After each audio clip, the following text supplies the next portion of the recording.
Alright, welcome to this review of the Artisul D13, this 13-inch LCD drawing tablet, an essential tool in every designer's studio, as it says on their website. Anyway, check it out. I don't usually use Cintiqs or tablets where you draw directly on the screen. I actually prefer just a Wacom tablet. Just in comparison of size, this is the Wacom Intuos Medium Pro, and it kind of fits directly, almost exactly. So I gave it a shot, and overall, it's definitely something you can use to make art, right? I went ahead and sketched out almost like a comic book style scene or a cover or whatever, and I went ahead and sort of inked it digitally. Now the pen that comes with it is, if you compare it to the Wacom pen, it's pretty similar. It feels the same weight.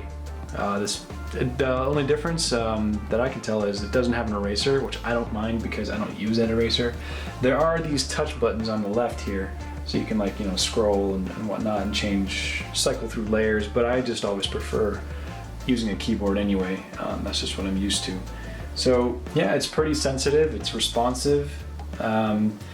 They have new drivers up for it, so it's working much better than when I first tried it, because it was really jumpy before, and I couldn't really do a continuous line easily, but now it's like pretty smooth.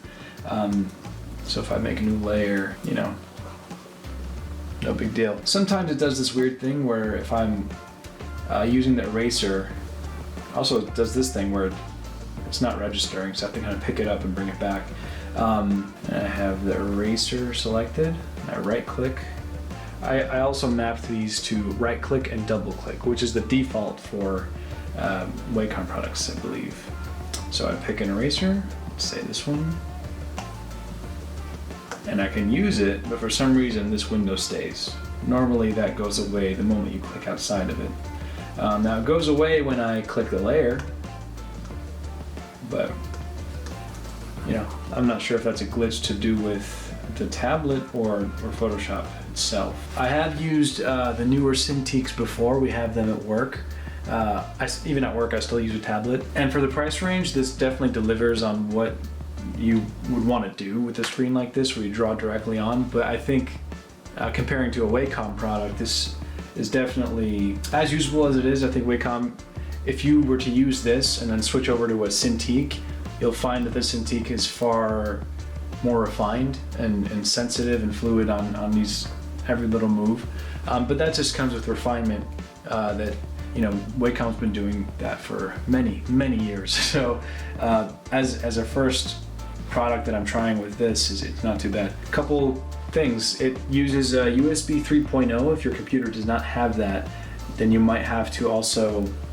The USB cord comes with the power cable, which you don't need if you have a USB 3.0 port. It also uses HDMI, and another caveat is if you have other tablets installed, like if you do have Wacom products installed, you have to remove those drivers so that you can put these drivers on.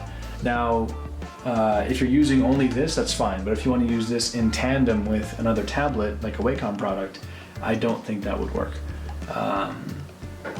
But again, that's up to what your goal is. If you just want to draw directly on the screen for something. The pressure sensitivity is decent. I haven't noticed any hiccups.